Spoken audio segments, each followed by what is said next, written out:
Great. Hello, everyone, and welcome.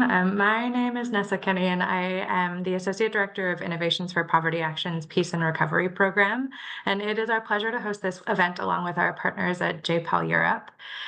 This webinar on emerging evidence on refugee employment in Cox's Bazar is the first in what will be a series of webinars hosted by the Displaced Livelihoods Initiative, which is a partnership between IPA and JPAL. And the series will share emerging insights from some of the latest research on livelihoods for displaced populations.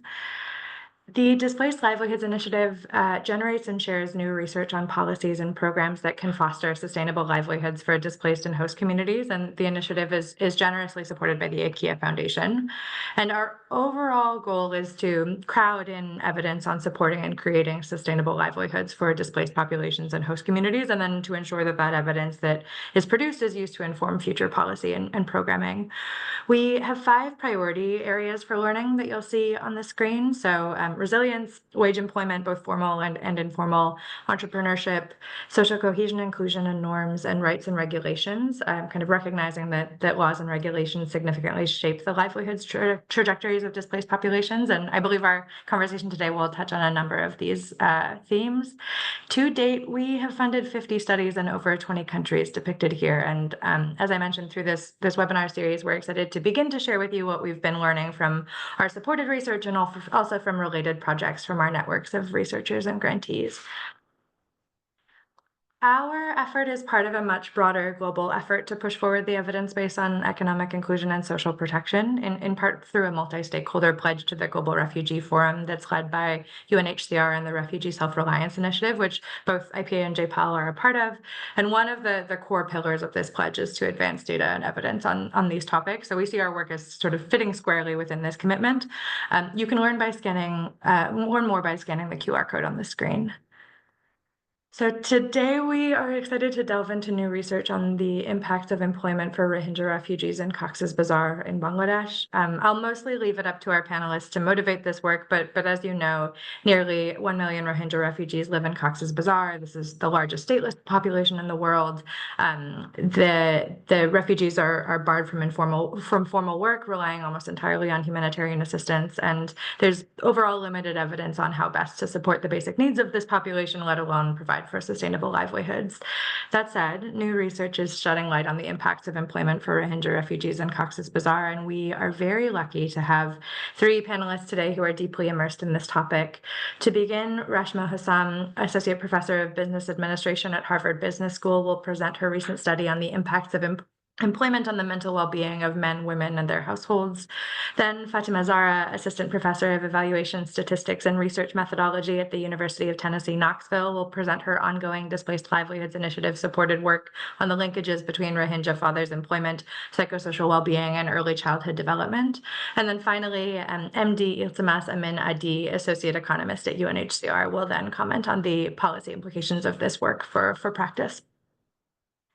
Some housekeeping notes before we begin. We'll start with presentations from each panelist and then open the floor to questions from the audience. If you'd like to ask a question during the event, please submit them through the Q&A function and share your name and affiliation if you're comfortable, so our panelists know who the question is coming from. Feel free to ask questions throughout, but we'll likely not answer them until the end, and we may not be able to answer all questions, so apologize in advance. Finally, this webinar is being recorded and will be available to watch after the event is over, and we appreciate you sharing the link with any colleagues that you think might be interested in these topics. And so without further ado, I will hand it over to Reshma to present her ongoing work on, or her work on the linkages between Rohingya fathers' employment, psychosocial well-being, and early childhood development. Reshma.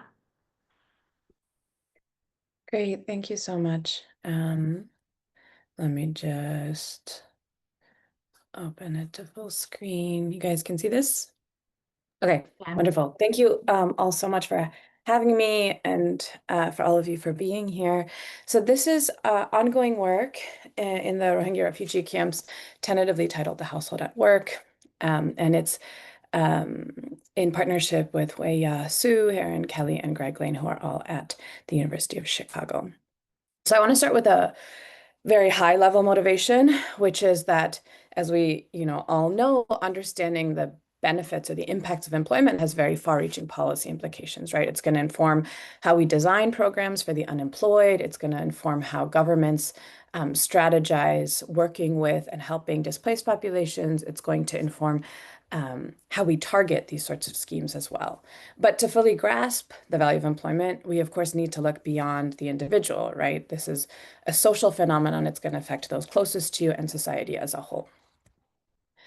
But typically in the economics discipline, when we're trying to measure the causal impact of employment, we survey the program recipient, right, the one who receives the employment intervention. We look at impacts on individual level outcomes, and sometimes we'll collect some outcomes that have implications for the household, say consumption or earnings. But this approach is going to miss two very important dynamics, right? First, the impact on other household members that the individual recipient doesn't internalize or is not aware of. And also alternative impact scenarios. What would have happened if instead of me getting the employment, somebody else in my household did? And so what I hope to do today is explore three questions. First, how does employment impact not only oneself, but also one's spouse? So we're going to be looking at the partnership in this project. And does it generate spillovers, right? Does my experience of employment lead to effects for my partner? Second, do these impacts differ by who, the wife or the husband, receives the opportunity? So are the direct benefits different, and are the spillovers different? And then finally, are individuals' decisions to supply labor affected by whether or not they actually had experience with providing labor before, whether they were employed or not? So this is kind of helping us understand the temporal dynamics of targeting. So what we're going to do is, to capture this broader impact of employment, we're going to randomly target either the male or the female head of household, either the husband or the wife in a household, with an employment opportunity. But we're going to interview both of them, and we're going to look at a very, very broad range of outcomes. Okay. So what context do we do this in? Of course, as you all know, we're going to be working in the Rohingya refugee camps, the largest and most densely populated refugee camps in the world. Now, here is a Rohingya refugee family who could have been eligible for our study. And if you were to go to these individuals and ask them how we can be useful, how we can help, it'd be very, very likely that you'd get back the answer, some form of help us go back home and give us work. Okay, so this research agenda is exploring this second ask of work. Now, I don't need to explain to this audience that this is a really really important community to work with. There's 43 million refugees globally, more than 100 million forcibly displaced. And as Nessa described, many of them face these very severe restrictions in the right to work. Bangladesh is not party to the 1951 convention, so it is illegal for refugees to work. And within the camps, there's very limited opportunities to engage in informal day labor. So within our sample, only 7% had any experience with any wage labor in the past month. And that wage labor was provided by NGOs. Okay, just a bit of a better picture about who we're talking about.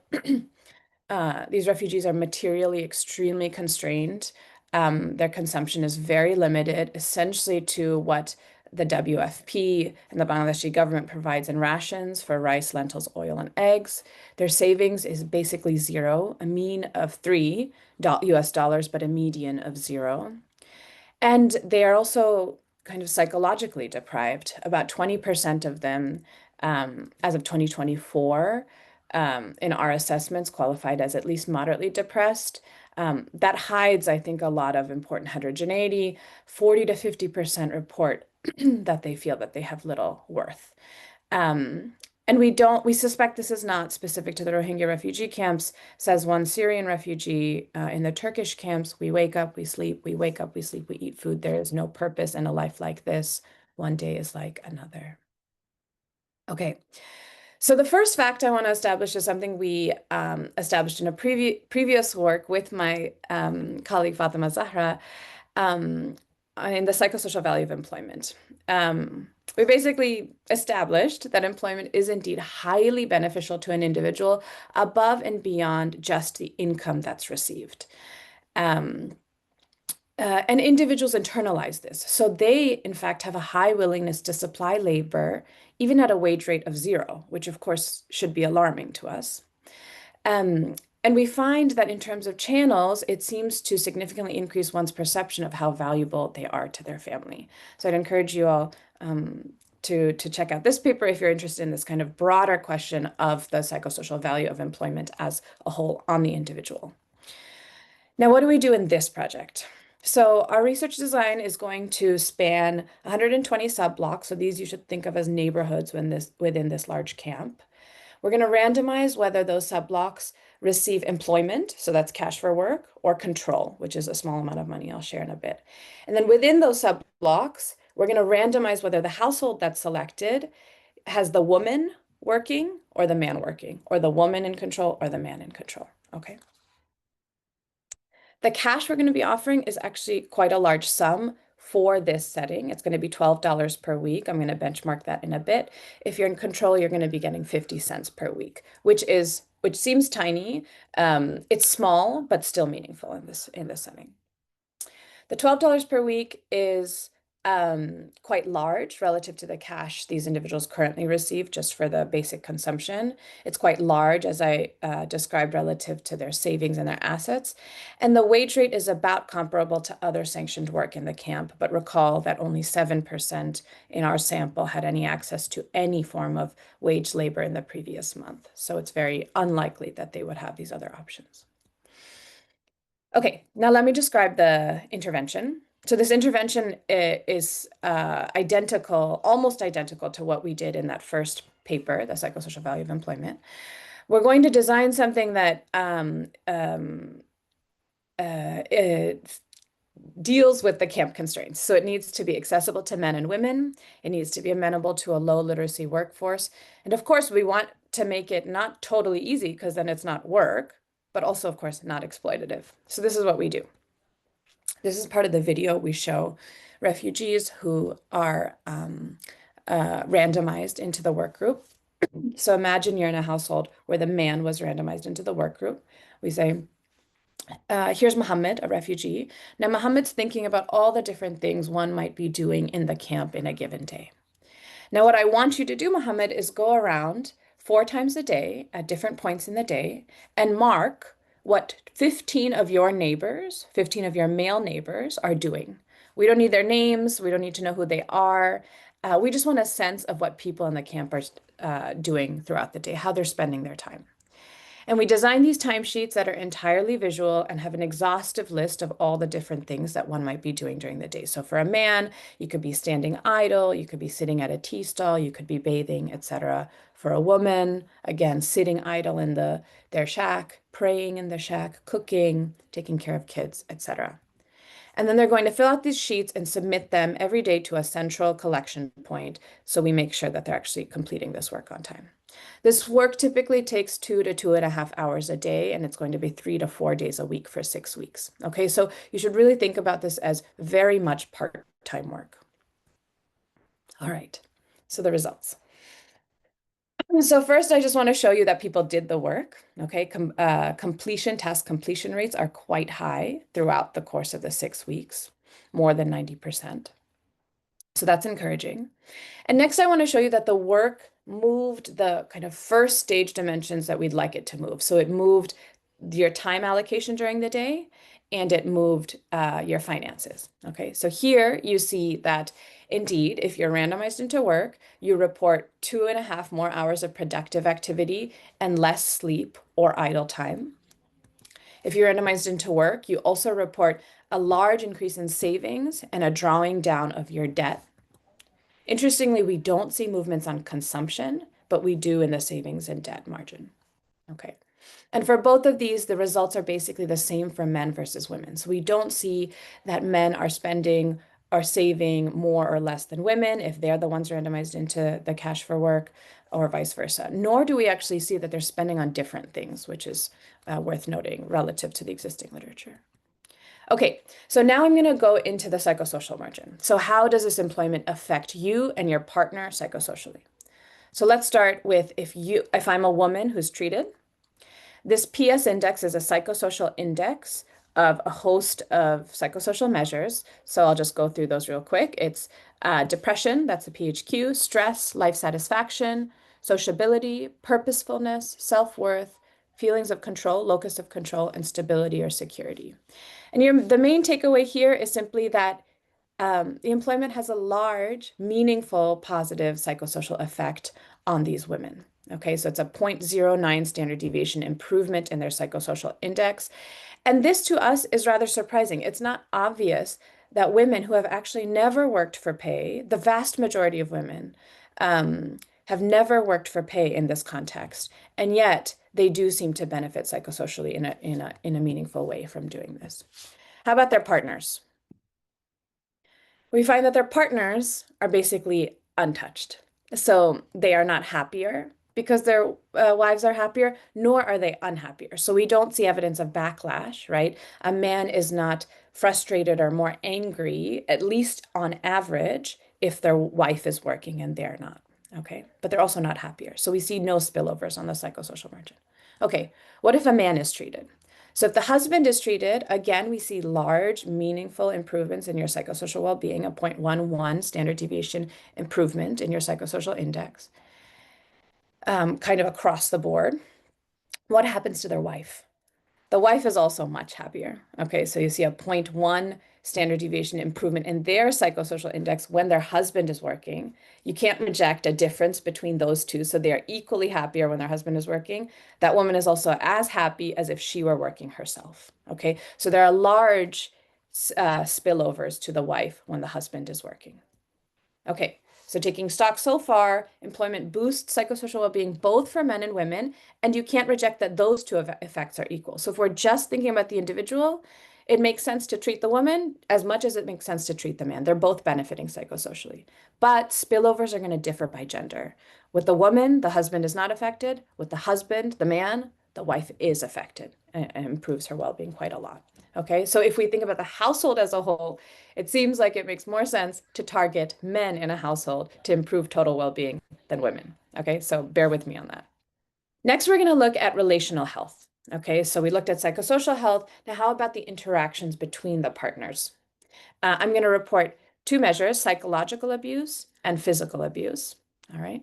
And for men, we only collect measures of psychological abuse because the physical abuse questions were considered inappropriate, meaning them experiencing physical abuse from their wives. Okay.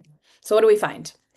We find that if a woman is treated, so if I'm employed, there's not much of a movement on my intimate partner violence index, which is a combination of these two measures. There's a small decline, but we can't reject a zero effect. And my husband also experiences maybe a small decline, but we can't reject a zero effect. So these are noisy, I would say maybe small declines from a woman being receiving employment. How about the other way? If a man gets the employment, you see a small increase, a 0.11 standard deviation increase in their psychological abuse. But again, this is noisy. You can't reject a zero effect. So we will take this with a grain of salt. But what happens to their wife? Their unemployed wife, who's married to now an employed husband, experiences a large and significant decrease in the intimate partner violence they experience from their husband, largely driven by physical abuse. So this amounts to about a 30% reduction in the likelihood that your husband is going to physically threaten you in the 2 weeks prior to us interviewing you. Okay, so it's quite large. So again, just like the psychosocial margin, it seems like both psychosocially and physically, households in which men are targeted with the employment opportunity actually fare better than households in which women are targeted. Okay. But of course, these sorts of programs often aim to promote female agency and empowerment. And in this sort of context, where women have never worked for pay, offering them work could be costly, right? It challenges traditional gender norms. So it could be psychologically and physically costly in the short run, but serves some sort of longer term good in terms of shifting norms. So we want to see if this is happening at least. So I'm going to show you a bunch of outcomes, not going to explain much of them, but they're all in the paper. We tried to collect as many household bargaining aspirations and social norms measures as we could. And the big, I'm just like running through these tables, but the big takeaway I want you to get from this is that we see no change. Okay. Basically, we see that a woman being employed does not raise her bargaining power. It does not seem to shift her social norms around who should work and who should not, nor does it change her husband's. On the other side, a man being employed does not seem to retrench his power. It doesn't seem that he becomes more powerful, which you might fear in this context. Okay? So far, again, it seems that psychosocially and physically, households in which men are targeted seem to be better off than in ones in which women are targeted. And I keep saying this because, of course, this is kind of antithetical to what a lot of programs and maybe our own sentiments think we should be doing. We should be targeting programs towards women in order to improve their empowerment and their in these kind of fairly unequally distributed spaces. Okay. So our final result has to do with the beneficiary's own preferences. So if I were a social welfare planner, I would say, hey guys, I think maybe we need to shift our targeting towards men instead of women. But let's ask what the people themselves want, right? What do these beneficiaries themselves think we should be doing in terms of targeting?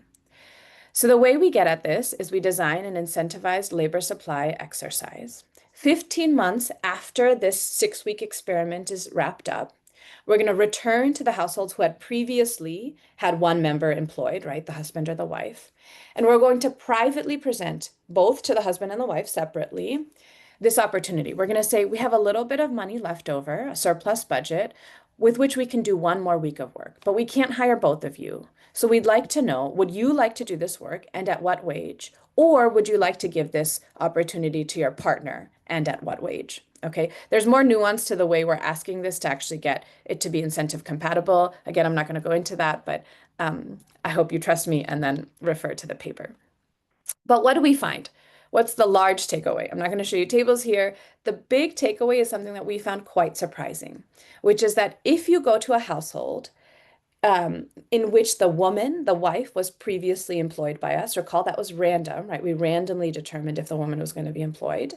In those households, 15 months later, both the woman and separately the man far, far, far prefer that the woman works, takes that job opportunity for that 1 week now. Okay, so the surprising thing to us was, of course, that the husband also preferred that his wife work rather than him 15 months later. And this is comparing to households in which the husband had previously worked in that randomized way from us. Okay. This also holds when we ask about a longer term employment. So even if the offer is for 6 months, both the women and their husbands in formerly female employed households far and above prefer that the woman continues to do the work now. Okay. Now, this is, of course, puzzling because when we collected reported beliefs and preferences about female work in our household bargaining and social norms measures, we don't see this shift. So how are we seeing this shift in real life, like in the revealed preferences? So we don't know, but one possibility is that a job, employment, improves the mental health for the employed person, right? The individual, we've established that. It also improves the mental health for a partner.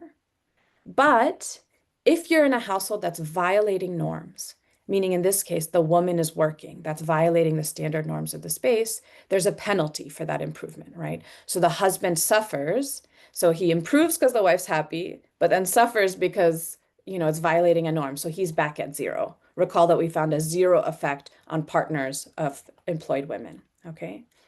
However, this penalty could fade with prior exposure to work.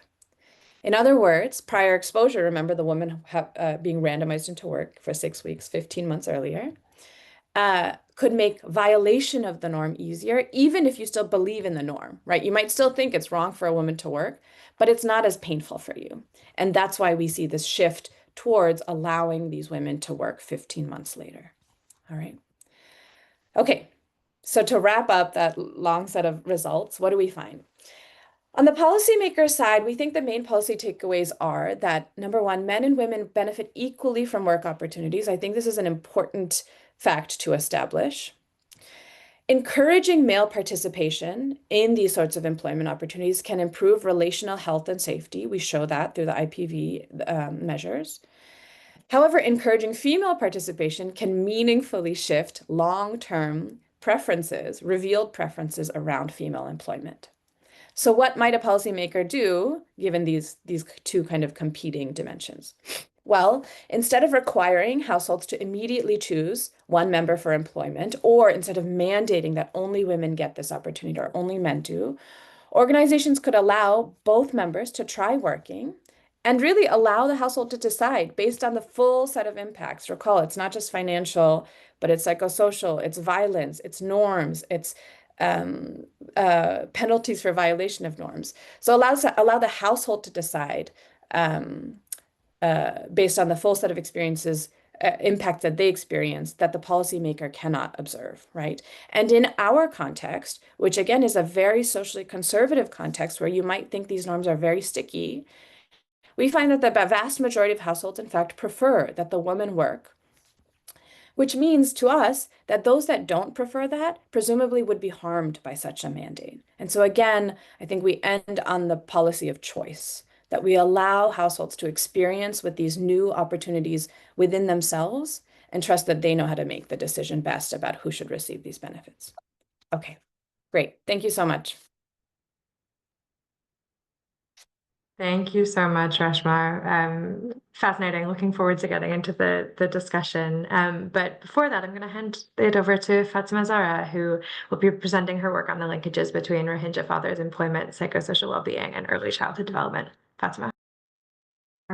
Thank you. And thanks, Reshma, for the great insights from the camp. I was really excited to hear the findings. Let me share my screen.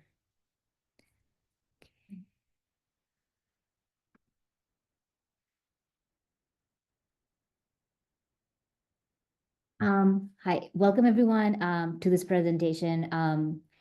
My name is Fatima Zahra. I'm an assistant professor of evaluation, statistics, and methodology at the University of Tennessee. Today I will be sharing our preliminary research focusing on the interconnection between barriers and challenges connected to refugee fathers' employment opportunities and children's well-being and their well-being as well, fathers' well-being as well. This initiative represents a collaborative effort to address critical challenges faced by displaced populations, specifically in the Rohingya camps. I have the privilege of working with two exceptional colleagues on this project. First, Jerry Barman from University of Pennsylvania, who brings extensive expertise in economics and sociology, particularly in development contexts.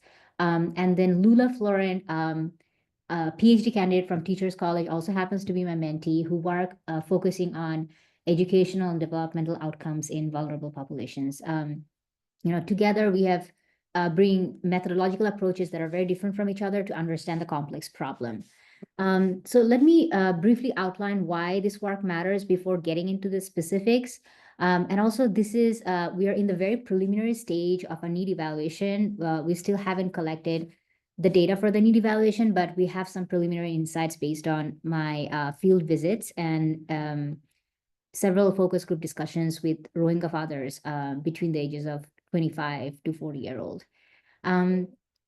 So this work actually builds on my previous work with Reshma, as well as my work with Hiro Yoshikawa from NYU, where I have looked at not just, with Reshma, I looked at the Rohingya population, both men and women without employment, but with Hiro, my work looked at fathers and mothers and how their well-being were impacting children's well-being and how they were interacting with their children. So building on the work that I have done in the past, several years, this research is mostly focusing on the connection between fathers' barriers, or the barriers that the fathers are, experiencing, and the challenges that come with it, and children's well-being. So I'm sort of bringing both the worlds together in this research.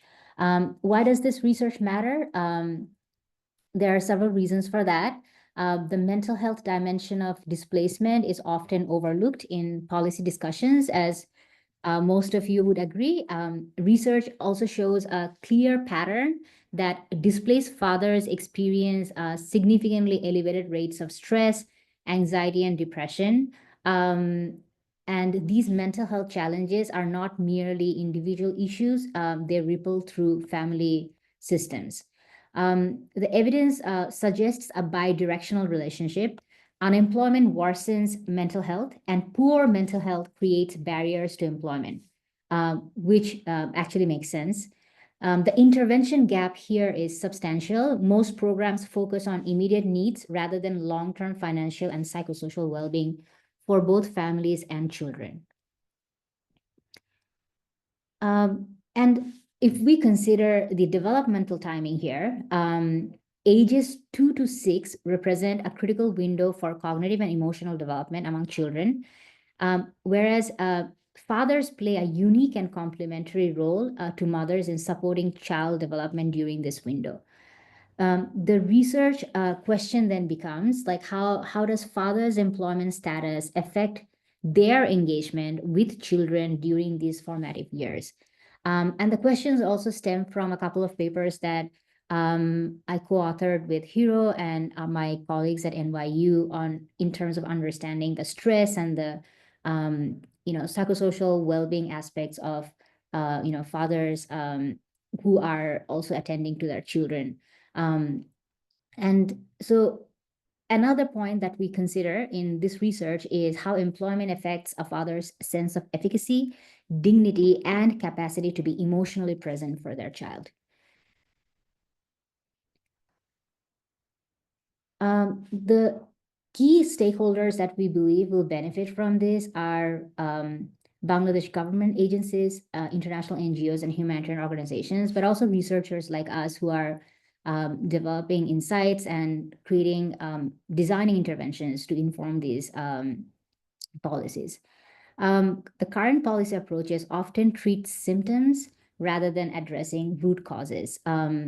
And this is based on our conversation with RRRC in Bangladesh, where it seems like this seems to be a puzzle that they haven't figured out yet. The integration of employment, mental health, and child development still remains siloed in most of the programs in the camps. Our goal here is to identify sustainable approaches rather than temporary solutions through this need evaluation.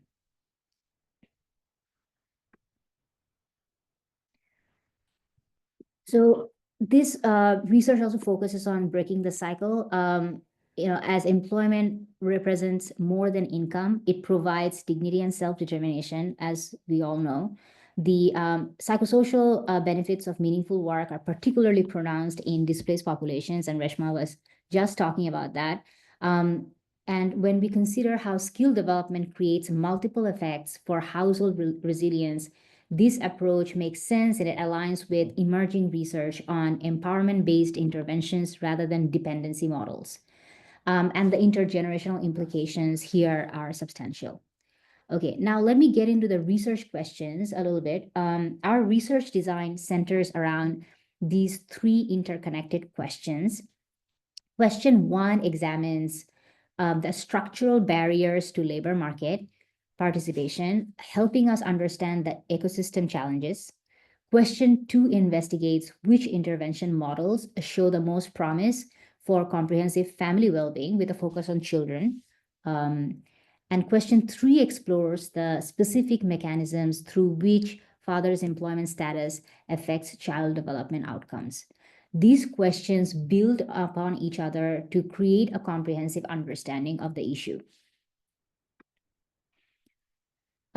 So in terms of the methods, we use a mixed methods approach for this need evaluation, and data integrity is critical in this context. We use Survey CTO platform that allows for real-time monitoring. There is a multi-layered approach to validation that we have adopted. The technological approach reduces the traditional data entry errors. And then there is also use of geospatial verification that provides additional confidence in sample integrity.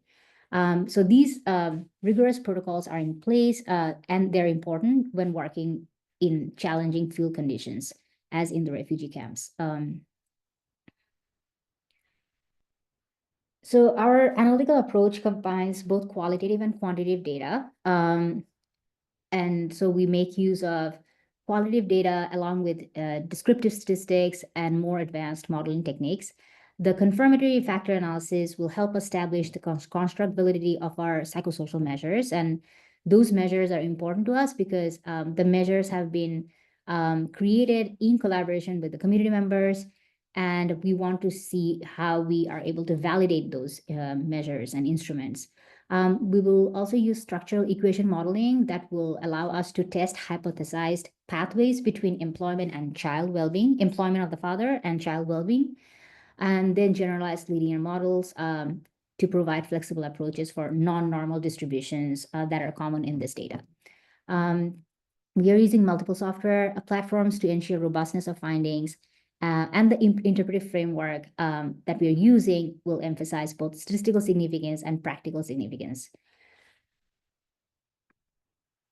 So working with the vulnerable population demands heightened ethical awareness, and I feel like all of us will agree on that. Our privacy protocols therefore exceed standard requirements with particular attention to data security.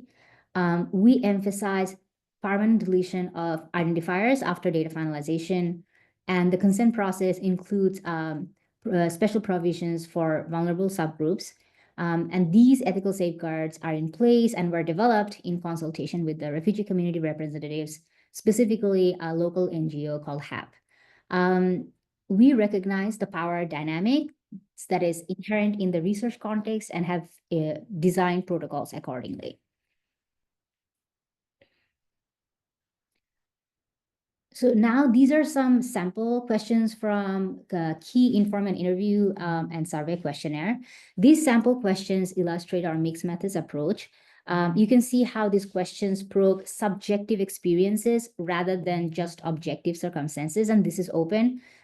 These are open-ended structure that allows fathers to define well-being in a culturally relevant ways. And for us, that's important because what is well-being also needs to be understood in the context of the Rohingya camps that may be slightly different or very different from how we understand well-being. And these questions evolved through pilot testing to ensure cultural appropriateness. The focus on child well-being creates a less threatening entry point for discussing economic challenges. These questions, as you see, address structural barriers more directly. You can see how we are examining cultural differences as potential employment barriers. The sustainability question encourages participants to think beyond immediate challenges. And going back to the cultural differences as potential employment barriers, I think this complements what Reshma was suggesting, is that there are norms and values in place that are different from what we are used to in the context that we live. So it's important to understand what kind of cultural differences could act as potential employment barriers. And these questions really help us identify both perceived and actual barriers to employment. Because in my experience, the perceived barriers seem to be as aggravating and as negative in the perceptions of, considering the perceptions of the fathers, irrespective of their age. The qualitative responses in our study will complement our quantitative measures of employment outcomes. Now, here are some preliminary findings from my visits to the field. These initial findings suggest 5 interconnected domains of impact. Number 1 is the legal restrictions create formal barriers while discrimination represents informal barriers. This is one of our preliminary findings. Second, the mental health impacts appear to precede many of the observed parenting challenges. So fathers have consistently talked about mental health as a barrier to accessing employment, barrier to engaging with their children, and even with their partner. And this is something very new because based on my previous work in the camps, it seems like there has been a cultural shift towards understanding and acknowledging mental health and mental challenges, as the fathers would identify mental challenges, quote unquote, in terms of accessing some of the opportunities in and outside of the camp. The third insight was focused on food security. It seems that food security emerges as a primary concern affecting child development from the father's perspective. So that has been one of the main worries of the fathers, if I might say so. So for the fathers who are currently employed, they reported that the psychosocial well-being improvements happen as a result of being employed and as a result of having a social network outside or even inside of the camp. And that suggests a potential for positive feedback loops. So in conclusion, I will say that our research will explore and hopefully reinforce the centrality of employment in family well-being. Through the preliminary findings, we see that it's heading that way. The pathway from father's employment to child outcomes, that is of the most interest to me. It operates through multiple mechanisms. So we are going to be exploring those pathways. We are also exploring legal and social barriers that require different policy approaches and intervention approaches. And the direct connection between father's mental health and child development will get a greater attention in this need evaluation, as there seems to be consistent belief across fathers from different age groups that there is a connection between unemployment and their capacity to be present and be providing for their children. And hopefully this research will inform how current and future interventions can use expansion and increase sustainability. So these findings will have implications for both policy design and program implementation. And the next steps for us will be to design a program to assess the impact of livelihood on children's and fathers' overall well-being. Well, thank you for your attention and time. I welcome any questions and insights. Thank you so much, Fatima. We really look forward to hearing more about this research as it evolves. And finally, I want to hand it over to MD Iltemas Amin Adee, Associate Economist at UNHCR, who will give a perspective on how these results can be applied to practice. Adee, over to you. Thank you. Thank you for allowing me to talk. First of all, I want to thank the researchers for their amazing work. Thank you, Reshma and Fatima, for your presentation. So I have very general comments on the paper itself, and I have been in communications with the researchers before. And this is, first of all, this is great work for us who are on the field, because this not only informs those who are working on the field, but also helps us in advocating with the government. So the findings from researchers such as yours allow us to push for allowing more, what do you call it, not only developing volunteering work, but as well as advocate for allowing refugees to work. So the scenario, as the researchers shared in the Rohingya camps, is very different. So we are aware that Rohingya refugees are not allowed to work. So legally, they are not allowed to work and also not to own any businesses. So refugees are also restricted in the camps itself, so they're not allowed to leave.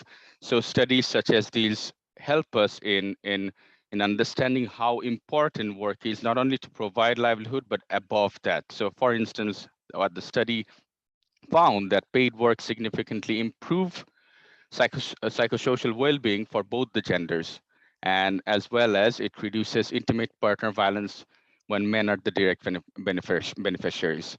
So it also sheds some light on how cash transfers and volunteering show great weaker impacts, and livelihood should be viewed as an economic tool and key to improving protection and mental health. So taking from these findings, right, we, as Reshma has pointed out, that allowing households to decide or choose might have a stronger impact as well. So these are these kind of findings would definitely be very interesting and very to look at by our team, by our livelihood team at UNHCR. how this might apply to our own work is it not only, as I mentioned, it not only allows us to strengthen policy advocacy by providing clear evidence. So this acts as clear evidence that it shows the benefits of allowing them to work, as well as highlights the broader social and protection benefits of livelihood. So thank you so much. And however, as it's a slightly different scenario, there are a few questions, open-ended questions that are still would be interesting to see. For instance, I can see from the study that there is a temporary and experimental nature of this intervention.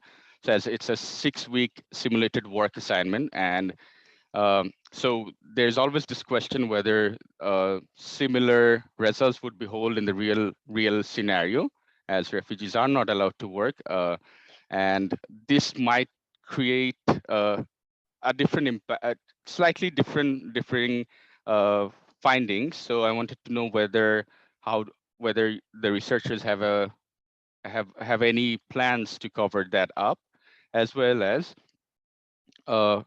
so in Rohingya camps, these households sometimes are, how do you call it? These houses are not always families. So these are different people are grouped together, right? Maybe on average, the size is around 5. So how do you think this would influence if a household, for instance, has a single-headed household, or as a household has person with disabilities? So whether these interventions would have a different effect with such differing household characteristics. And lastly, my last comment would be, what do you think about this study, as it has been done over 6 weeks? What do you think whether the findings hold for a longer period of time? So it's a very short period of time where the context is slightly different, as they're not allowed to work, etc. So now with the situation where you think this, if it goes over a period of time, like longer than 6 weeks or etc., for a longer term, do you think the impacts will differ? So I think, so before, these are the few questions I had to raise, but other than that, thank you so much for these findings. I look forward to sharing this with our livelihood team, as well as work with the researchers, so that we can produce some evidence to push for advocacy in allowing refugees to work. Over. Thank you so much, Adee. Really appreciate it. And yeah, thank you so much to all of our presenters today for their presentations and their comments. Maybe actually we'll start off the questions where you left it, Adee. So all of you talked about how Bangladesh has a very restrictive policy environment that significantly limits the right to work. And of course, these studies focus on cash for work interventions, where the type of work is determined by NGOs. And so I think maybe where we start is sort of thinking a little bit about the generalizability to Adee's point. So do you think these results would generalize to places with less restrictive policy environments? Are there conditions under which you would expect the results to be different? How does this sort of more broadly influence our understanding of right to work interventions? And maybe as well, Rahul Mitra in the chat put a great question about how the findings, especially on the psychosocial effects of work, might differ if the individuals were able to work in sectors that were aligned with their interests and capabilities, sort of recognizing again that this is a cash for work intervention where the type of work is predetermined. Fatima or Reshma, defer to you on who would like to start there. Fatima, you can go ahead. Do you want to start?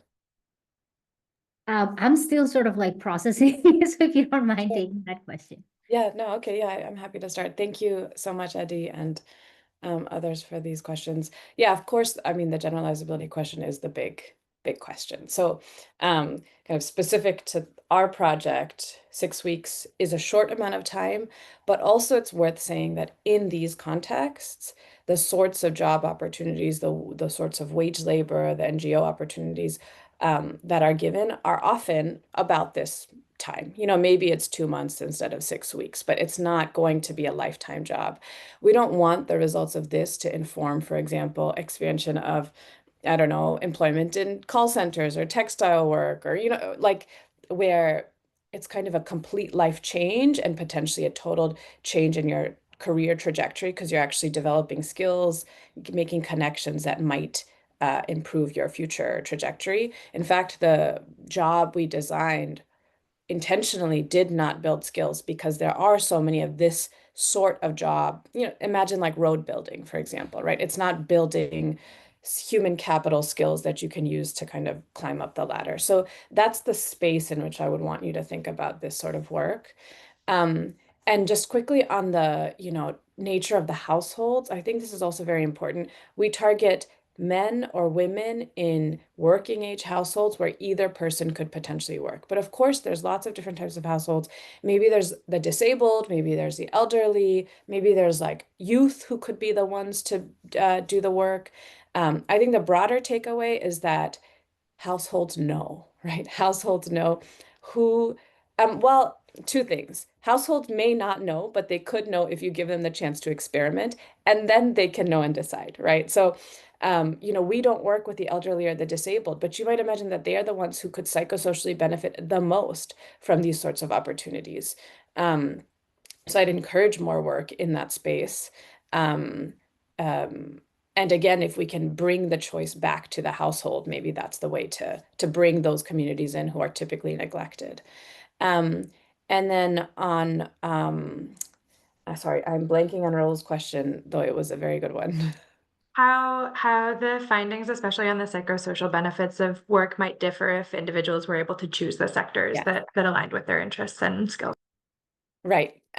So I think this is like a bigger question about, the psychosocial value of employment. Like, is it because I like what I do? Is it because it motivates me and gives me a lot of meaning and allows me to fulfill my great potential? Or is it just because it's taking up some time, which would otherwise be spent reflecting on the horrors that I just came out of and the uncertainty of the future? And I think what's encouraging about our study is that even something as simple and boring as walking around and just tallying up what people are doing for 2 hours a day is enough to boost your well-being. So I imagine these are like lower bound results, right? If you could select into something you're really excited to do, that would hopefully, really improve your well-being. But I don't, the danger there is that then you're setting yourself a slightly higher bar for the types of programs you're designing. Not that I discourage that. We should be setting higher bars and we should be trying to create programs that really allow people to feel fulfilled.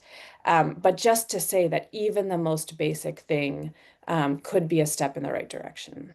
And last thing on generalizability, I will say Erin Kelly and Greg Lane, two of my co-authors, are working with a team at the World Bank on a multi-country site study that explores basically this question, the man versus the woman, cash versus work versus control. And broadly, they have found very, very similar patterns. So that's very encouraging. Across a range of contexts, we're finding these similar patterns where psychosocially and violence-wise, it seems better to target the man, but then you have potential movements on the norm side, which could offset that. I'm gonna, very quickly, share a couple of insights. Our work is at a very preliminary stage. It's a need evaluation. And I feel like with this design and the questions that we are asking, and might I say that we are having a lot of trouble getting an IRB approval because of some of the questions that we are asking. So it seems like we are pushing boundaries in terms of actually talking about skills that are human capital skills, as Reshmaan was saying, like in terms of like what kind of like employment opportunities can generate income and support my children's well-being and education in the years to come. So in that space, like since we are in the need evaluation stage, I would not feel comfortable talking about generalizability, but I can talk about the common perception among fathers and even mothers is that without having sustainable sources of income, it's really not possible for the children to grow up in a way that will enhance their opportunities as human beings and productive humans in the society, especially in Bangladeshi society. On the second question about, what kind of opportunities, or if I'm understanding the question, exactly what would make sense for different groups in terms of like employment in the camps. Once again, it depends on the different households, but at the same time, with the work that we are doing, we are also trying to build a strong connection with RRRC that oversees the camps in the the Rohingya camps, and there seems to be an underlying understanding. Of course, they won't come out and say that, like there needs to be some kind of like mechanisms in place and some kind of like income generation mechanisms for fathers and for, men and women in general. So I sort of see that as a hopeful thing to talk about. But other than that, like we still have to collect data, we still have to analyze them, and we still have to like figure out like what are the areas of employment that seem more acceptable and lucrative for the fathers of the children. Maybe picking up on the fact that you posed a question with your final comment there, Fatima. I'm curious, recognizing we don't have a lot of time left, from the three of you, sort of what further unanswered questions might be from this research beyond the projects that you're currently working on. What are the questions that you have stemming from this, and the next questions you would want to answer? And maybe Adee, related to that, I recognize you closed your presentation with many of these questions, but are there what is your highest priority area for future evidence that it would be helpful for you to have research on? Defer to all of you on who wants to start. Maybe Adee, if you're prepared to start on sort of highest priority areas for evidence. Hi, thank you, Kenny. So just referring to Reshma's comments on the household, giving household a chance to decide, just to let you know, so for instance, right, so there are two types of volunteering work, if you consider. So cash for work, and then there's volunteering programming work with skilled levels and different pay, right? So we try, our team tries to make sure that one household has one person working in these programs. So they do have some sort of decision making that whether who is working in this. So not always like when, for instance, we have the funding for providing all the skilled, for hiring the skilled workers under this volunteer program, they would reach out. So our refugee volunteers would reach out to households who are interested, etc., within the capacity, within the funding capacity, etc. And then the households will make sure that there is one representative from each household. So they do have some sort of deciding power in the camps at the moment when it comes to skilled work. In terms of the informal work, that is not allowed, and we are not aware. We are not in the place to make a decision in that. But then again, and secondly, on choosing of their work, no, currently the restrictions with limited humanitarian funding, where there's very little we can do about the space itself. So what form of work they can do is as well, it has to go through a lot of process in just to get it approved. And at the same time, the proximity, the what do you call it? They're also cramped in an area that there are not much options of work they can do. The camps are already constrained, and refugees are not allowed to leave the camps.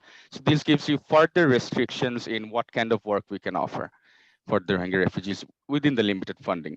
So these two come into play when these findings do come. But it's very, very strong in terms of, we have been advocating that, look, refugees need to work because of all the sustainability, self-reliance definitely is there. But now, as it adds there's this additional layer that says that, look, it not only improves their livelihood, but also improves their psychosocial health and all this. This is a very, very strong finding. So if you ask about the priority, this itself is very strong when it comes to us advocating. And if there is further questions that can be asked, it would be just to see whether how can we make it more sustainable. So we all know that work is important. There has been studies, and your study as well, which proves that employment is a solution. But then again, how can this be sustainable by not impacting the host community as well? Because that's what the RRC or the government has to say, that, look, already this is a very poor region. Cox's Bazar is one of the poorest regions if you consider the host community is already very poor, and they're worried that when you allow them to work outside, it will harm the the host community. So maybe the spillover effect on the host community of the work, that kind of research, or that would be very interesting, as we are very limited to conduct this study. So yes, so that would be that's what the government is really interested in looking, that we have an idea, they already know, but now, okay, if they do work, if this is the work, this kind of work, but then again, how can it be sustainable and not affecting negatively the host community as well? Over. If there is any other questions, please feel free to ask. Thank you so much, Adee. Maybe recognizing the time very quickly, Reshmaan and Fatima, if in 30 seconds you had to say sort of what the next questions you have are, what would those be? So I would just echo what you ended on, Adee, and I think what the question in the chat was as well. Like, yeah, we've established that work is really good for you, but it is a real challenge because it's undeniable that a huge labor supply glut like is going to reduce wages. It has reduced wages, and it has actually harmed the most vulnerable in the host community. So it's not surprising that there's animosity in these spaces. And so I think we need to think at a much more macro level about either, there's plenty of evidence that immigrants coming in do not have to negatively affect the labor market, right? They can create their own market, right? Increase demand, increase supply, and so the wage does not actually fall. Right now, what you're finding is because of the restrictions on work, because of the restrictions on the opportunities within the camps, what you have is this labor supply glut outside, which reduces wages, which then hurts the host community. And so it's this challenge of like the political basically restricting refugee rights versus what would be good for everybody in the long run, which is allowing refugees to leave the camps, to integrate and, hopefully spread out further, give them opportunities across the board rather than just in this Cox's Bazar space. So you can spread out the labor supply glut, you can increase demand, and wages don't need to suffer for the most vulnerable. So I would encourage more work on the macro side where we kind of divorce ourselves from these political questions and really think about how we can preserve the well-being of hosts and refugee communities. Yeah, thanks, Reshmaan, Adee. I echo that sentiment, but also based on the evidence on the ground, it's clear that we cannot be thinking at a local level. The world is so much bigger than the refugee camps. And I think with our project, and thanks to Reshma for introducing me to the camps, like that was the first time I actually had a chance to like go into the camps, talk to the people. It's very clear from the government side, but also from the camp side, both the parties, right? Rohingya people and the government side, which in this case I'm referring to RRC. It's very clear that there need to be opportunities for employment, and we need to be creative about how those employment can be created and generated in a way that does not impact the host community negatively. And I think it's possible. There are evidences from Jordan, from Colombia, from Lebanon, where these kinds of work have happened, especially in the parental development, the early childhood development spaces. And I'm sure we can find ways to like do that in Bangladesh as well. Great. I feel like we could continue to talk for a long time, but perhaps let's end there. Thank you so much to Reshma, Fatima, and Adee. Maybe also to leave off where Adee, with what Adee mentioned around how work like this is so important for policy advocacy around the right to work. So thank you so much to both of you for all of the work that you're doing to provide us and decision makers with the evidence needed to advance those policy and advocacy aims. Please stay tuned for information about the next webinar. You can keep up to date about our work at the website that's on the screen and through the emails that you see there. Thank you all. Really appreciate it.